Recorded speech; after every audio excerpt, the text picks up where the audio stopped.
Good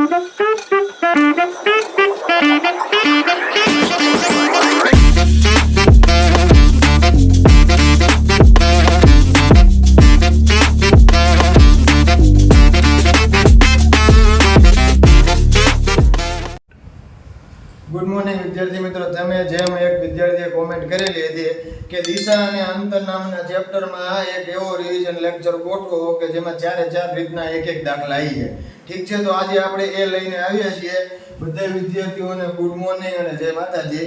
ચલો, આપણે દિશા અને અંતરમાં જે ટાઈપ એ શીખેલા હતા એમાં એક પહેલો દાખલો એવો હતો કે માનો કે રાજુ નામનો વ્યક્તિ રાજુ પૂર્વ દિશામાં 21 કિલોમીટર ચાલે છે અને ત્યાંથી ડાબી બાજુ વળીને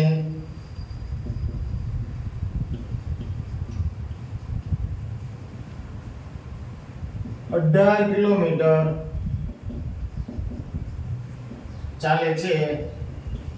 ફરી પાછો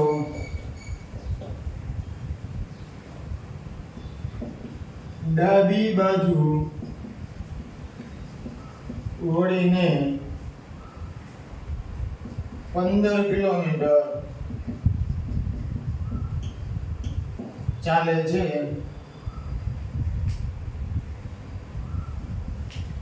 અને રાજુ પૂર્વ દિશામાં 21 કિલોમીટર ચાલે છે અને ત્યાંથી ડાબી બાજુ વળીને 18 કિલોમીટર ચાલે છે.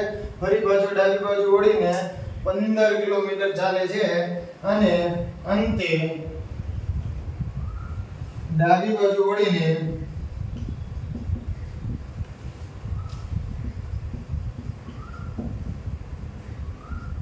18 કિલોમીટર ચાલે છે.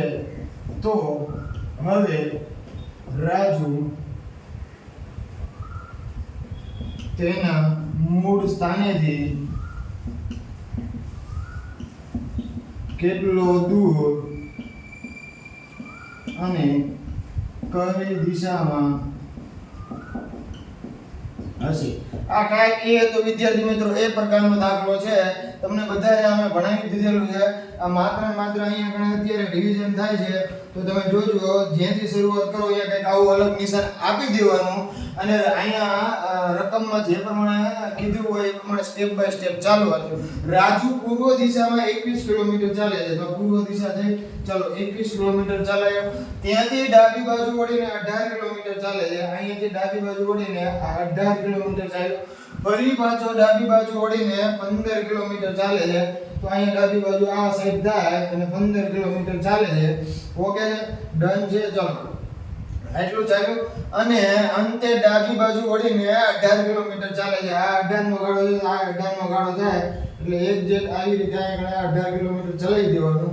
અને જો અહીંથી આ ટોટલ 21 કિલોમીટર હતું તો આ 15 કિલોમીટર થયું તો આ બાજુ કેટલું બાકી હોય? તો કે 6 કિલોમીટર બાકી હોય.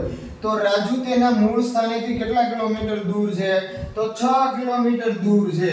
હા કે ના? ચલો, ઓકે છે, ડન છે. મૂળ સ્થાનેથી કઈ દિશા તરફ છે? તો કે ભાઈ પૂર્વ દિશા તરફ છે.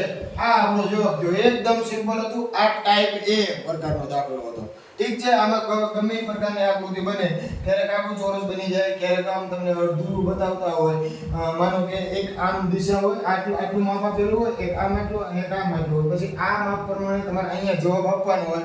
આ પ્રકારના પણ દાખલા આપણે શીખી જ ગયેલા હતા. ઓકે છે, ડન છે. એના પછી આપણે તરત જઈશું તો પાયથાગોરસમાં જઈશું, ટાઈપ બી માં. ઓકે છે, ચલો, કોઈને કઈ કન્ફ્યુઝન હોય તો કોમેન્ટ કરજો, બરાબર?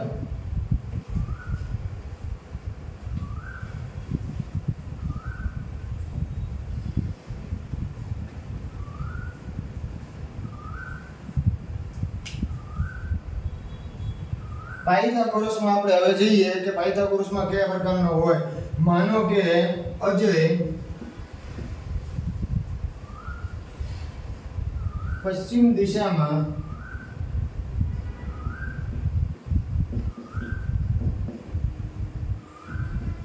8 કિલોમીટર ચાલે છે અને તેથી જમણી બાજુ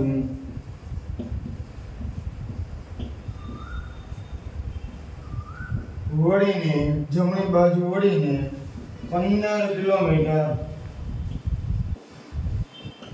ચાલે છે તો અજય તેના મૂળ સ્થાનેથી કેટલો દૂર અને કઈ દિશામાં હશે? ઠીક છે વિદ્યાર્થી મિત્રો, આ હતું આપણું પાયથાગોરસ, જેમાં મેં તમને કીધેલું હતું કે કોઈ પણ બે દિશાના માપ આપેલા હોય, ત્રીજી દિશાનું માપ તમારે તમારી જાતે ગોતવાનું હોય તો જે પ્રમાણે રકમમાં કીધું છે એ પ્રમાણે આપણે ડિઝાઇન દોરી દઈએ. ઓકે છે. અજય પશ્ચિમ દિશામાં 8 કિલોમીટર ચાલે છે તો અજય અહીંયા પશ્ચિમ દિશામાં કેટલા કિલોમીટર ચાલ્યો? તો કે 8 કિલોમીટર ચાલ્યો. હવે ત્યાંથી જમણી બાજુ વળીને એટલે પશ્ચિમ દિશામાં જતા હોય, અહીંયાથી જમણી દિશા એટલે ઉપરની સાઈડમાં જમણી બાજુ વળીને કેટલા કિલોમીટર ચાલે? તો કે 15 કિલોમીટર ચાલે છે. ઓકે છે.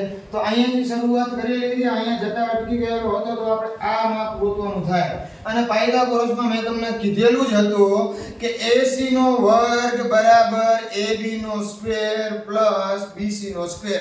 આ સૂત્ર યાદ રાખવાની કોઈ જરૂરિયાત છે નહીં. એક માપ તમને આ મળ્યું તો આનો વર્ગ કરો, 8 નો વર્ગ કેટલો થાય? તો કે ભાઈ 64 થશે. ઓકે છે.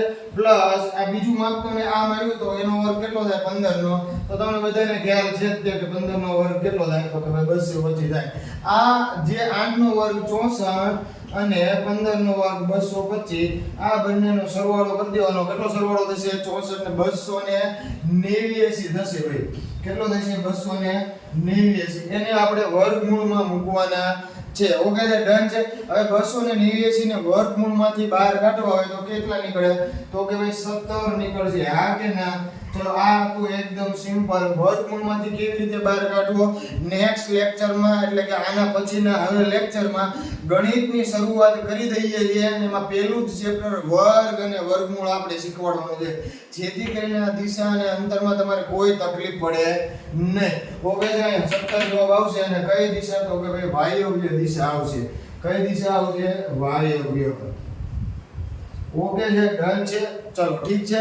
ચલો હવે આ બે ટાઈપના થઈ ગયા. ત્રીજો ટાઈપ જે હતો એ આપણો હતો ડિગ્રી વાળો ટાઈપ હતો. ઓકે છે. ચલો ડિગ્રી વાળો.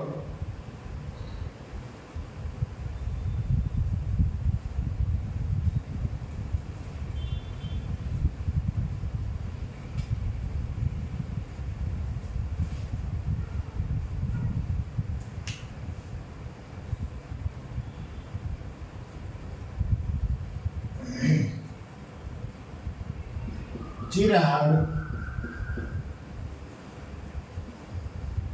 પૂર્વ દિશામાં 6 કિલોમીટર ચાલે છે. ત્યાંથી 270 ડિગ્રી જમણી બાજુ ફરીને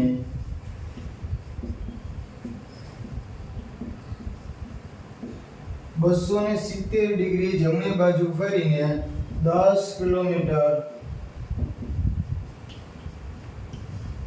ચાલે છે. ત્યાંથી 90 ડિગ્રી ડાબી બાજુ વળીને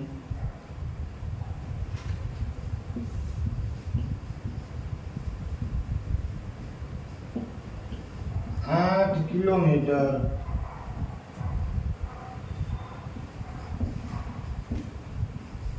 ચાલે છે. અને અંતે 90 ડિગ્રી ડાબી બાજુ ફરીને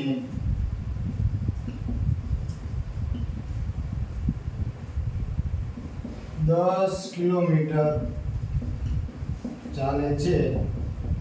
તો ચિરાગ તેના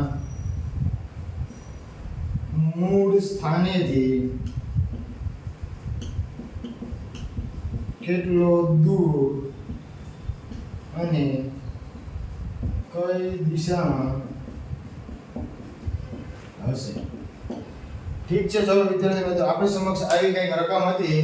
તો ચિરાગ પૂર્વ દિશામાં 6 કિલોમીટર ચાલે છે. તો અહીંયાથી આપણે ચલાવવાની શરૂઆત કરીએ. પૂર્વ દિશામાં 6 કિલોમીટર ચાલ્યો. હવે ત્યાંથી 270 ડિગ્રી જમણી બાજુ, એટલે કે જમણી બાજુ એટલે નીચેની સાઈડ થાય, પણ 270 કરવાનું કીધું એટલે 90 ડિગ્રી આપણે ડાબી બાજુ ફેરવી અને ચલાવી દઈશું. અને કેટલા કિલોમીટર ચાલે? તો આપણે 10 કિલોમીટર ચાલે છે. ઠીક છે, અને ત્યાંથી 90 ડિગ્રી ડાબી બાજુ વળીને 8 કિલોમીટર ચાલે છે. હવે અહીંયાથી 90 ડિગ્રી ડાબી બાજુ એટલે આ સાઈડ થશે અને 8 કિલોમીટર ચાલે. આ 6 કિલોમીટર ચાલી ગયો અહીં સુધી અને એનાથી પછી 2 કિલોમીટર આમ ચાલશે. એટલે ટોટલ 8 કિલોમીટર થઈ ગયો. આ 6 અને 2 આ ટોટલ 8 કિલોમીટર ચાલી ગયો. હવે ત્યાંથી પાછો 90 ડિગ્રી જમણી ડાબી બાજુ ફરી પાછો જો, અને અંતે 90 ડિગ્રી ડાબી બાજુ ફરીને 10 કિલોમીટર ચાલે છે. એક્ઝેક્ટ આટલું ને આટલું, અહીંયા ને અહીંયા, બરાબર છે. અને અહીંયા જતા અટકી જાય છે. તો આ જે છે એ 10 કિલોમીટરનો ગાળો થઈ ગયો. ઓકે, 10 કિલોમીટરનો ગાળો થઈ ગયો. તો આ કેટલું વધ્યું? તો 2 કિલોમીટર વધેલું છે. તો તેના મૂળ સ્થાનેથી પશ્ચિમ દિશામાં 2 કિલોમીટર હોય. 2 કિલોમીટર અને કઈ દિશા? ઓકે ભાઈ, પશ્ચિમ દિશા. ઠીક છે, આ હતું આપણું પાયથા શું હતું? આ હતું આપણું ડિગ્રી વાળું ટોપિક. ઓકે છે, પાયથાગોરસ લઈ લીધું, સિમ્પલ ટોપિક હતો એ લઈ લીધું અને ડિગ્રી વાળો લઈ લીધો. હવે જી એક આપણે પડછાયો વાળો ટોપિક લેવાનો છે. ઠીક છે,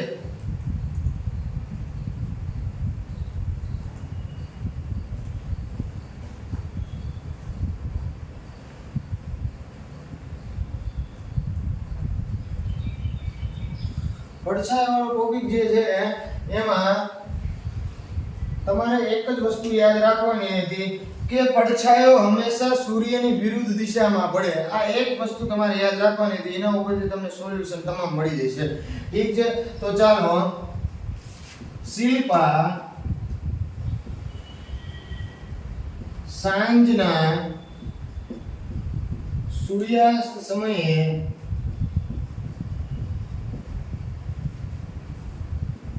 એક બગીચામાં સાંજના સૂર્યાસ્ત સમયે એક બગીચામાં ચાલતી હતી અને શિલ્પાએ જોયું કે તેની સામે ઉભેલો થાંભલાનો પડછાયો તેના મોઢા સમક્ષ પડે છે. તો શિલ્પા કઈ દિશામાં ચાલતી હશે?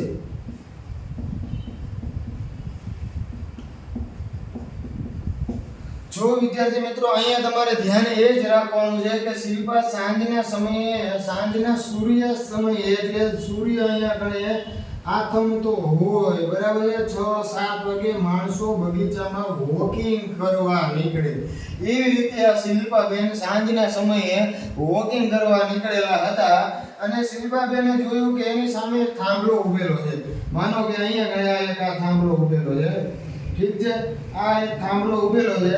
એ થાંભલાનો ટોચનો પડછાયો અથવા તો થાંભલાનો પડછાયો તેના મોઢા સમક્ષ પડે છે. તો શિલ્પાબેન આમ ચાલતા હોય, આ શિલ્પાબેન, આ એમના વાળ છે ઉડેલા છે, માથું ઓળખતા શિલ્પાબેન ભૂલી ગયેલા હતા. ઠીક છે, એટલે વાળ બધા એમના શું થાય છે? ઉડે છે. આ શિલ્પાબેન આમ પશ્ચિમ દિશા બાજુ વોકિંગ કરતા હતા ત્યારે એમણે જોયું કે આ થાંભલાનો પડછાયો એમના મોઢા સમક્ષ અહીંયા પડશે. તો આ થાંભલાનો પડછાયો એમના મોઢા સમક્ષ પડે છે. તો શિલ્પાબેન કઈ દિશામાં ચાલતા હશે? તો શિલ્પાબેન જે છે એ પશ્ચિમ દિશામાં, અહીંથી આમ, ઠીક છે, અહીં તીર દોરી દો, અહીંથી આમ શિલ્પાબેન સૂર્યની સામે ચાલતા હશે ત્યારે એમના થાંભલાનો પડછાયો એમના મોઢાની સામે પડેલો હશે. ઠીક છે, એટલે કઈ દિશામાં ચાલે છે? તો કે પશ્ચિમ દિશામાં ચાલે છે. ઠીક છે. જો આવા પ્રકારના દાખલા અહીંયા આગળ આપણે ચારે ચાર દાખલાનું સોલ્યુશન લઈ દીધું છે. એટલે ચારે ચાર પ્રકારના દાખલા જે ચારે ચાર ટાઈપ હતા એમાંથી આપણે એક એક દાખલો ગણીને અહીંયા આગળ ચારે ચાર દાખલાનું સોલ્યુશન આપણે લઈ દીધું છે. દિશા અને અંતર નામના ચેપ્ટરમાં આનાથી વધારે કાંઈ વિશેષ હોઈ શકે નહીં. ઠીક છે. હવે અહીંયા આગળ આપણે કેલેન્ડર અને દિશા અને અંતર આ બે ચેપ્ટર અહીંયા આગળ પૂરા થયા છે રીઝનિંગના. હવે ત્રીજું ચેપ્ટર જે આપણે શરૂઆત કરીએ છીએ, ત્રીજા ચેપ્ટરની જે શરૂઆત કરવાના છીએ તે ગણિતમાંથી પહેલું ચેપ્ટર આપણે લેવાનું છે, જે ગણિતનું ચેપ્ટર છે વર્ગ અને વર્ગમૂળ. કારણ કે ઘણા વિદ્યાર્થીઓનો કેમ અત્યારે 289 વર્ગમૂળમાંથી બહાર નીકળે એટલે 17 આવે એ ખ્યાલ ઘણા વિદ્યાર્થીઓને હતો નહીં. તો કેવી રીતે વર્ગમૂળમાંથી બહાર કાઢવા અથવા તો કોઈ પણ સંખ્યાનો કેવી રીતે શોર્ટમાં વર્ગ કરવો તે વર્ગ અને વર્ગમૂળ નામના ચેપ્ટરમાં આપણે શીખવાનું છે. ઓકે છે, ડન છે. જ્યારે પણ અમે ગણિત લઈને આવશું ત્યારે વર્ગ અને વર્ગમૂળ નામનું ચેપ્ટર અહીંયાથી આપણે શરૂઆત કરીએ છીએ. અને એના પછી એક ત્રિરાશિ નામનું ચેપ્ટર જે છે એમાં આપણે છેદ ઉડાડતા શીખીશું. એ ત્રિરાશિ નામનું ચેપ્ટર એના પછી ગણિતમાં લેવાનું છે. એટલે કે ગણિતના બે ચેપ્ટર લઈશ, પછી વળી પાછા રીઝનિંગના પાછા બે ચેપ્ટર લઈશ, વળી પાછા ગણિતના બે ચેપ્ટર લઈશ. એવી જ રીતે આપણે ગણિત અને રીઝનિંગ મોજથી ભણવાનું છે. ઠીક છે, ઓકે છે. એટલે ચિંતા કરવાની કોઈ જરૂરિયાત નથી. જેમ ગણિતનું સાદું રૂપ આવશે, સાદું રૂપ નામનું ચેપ્ટર આવશે, એમાં ભાગુ સબાઈના નિયમો લાગુ પડે અને એમાં આપણે ભાગુ સબાઈના નિયમ પ્રમાણે છેદ ઉડાડવાના થાય ત્યારે તમારે કોઈ તકલીફ ન પડે. એટલા માટે તમને વર્ગ, વર્ગમૂળ અને દશાંશ, સ્વરૂપ અને ઘાત અને ઘાતક નામના ચેપ્ટર પહેલા શીખવાડી દઈશ અને પછી આપણે સાદું રૂપ નામનું ચેપ્ટર શીખીશું. એટલે તમારે ક્યાંય પણ તકલીફ થશે નહીં. તો મારી સાથે જોડાયેલા રહેજો તમે અને આપણી ચેનલને સબસ્ક્રાઇબ કરજો અને આપણા વિડીયોને લાઈક અને શેર કરજો અને તમારા ફ્રેન્ડ સર્કલમાં કહેજો કે ઈશ્વર રાયકા સાહેબ મસ્ત મજાનું મેથ્સ અને રીઝનિંગ ભણાવે છે. તો એના લેક્ચર તમે બધા જોજો અને તમારે લગભગ આવનારી એક્ઝામમાં ક્યાંય કાચું કપાશે નહીં. ઠીક છે, તો મળીએ છીએ નેક્સ્ટ લેક્ચરમાં. ત્યાં સુધી ભારત માતા કી જય.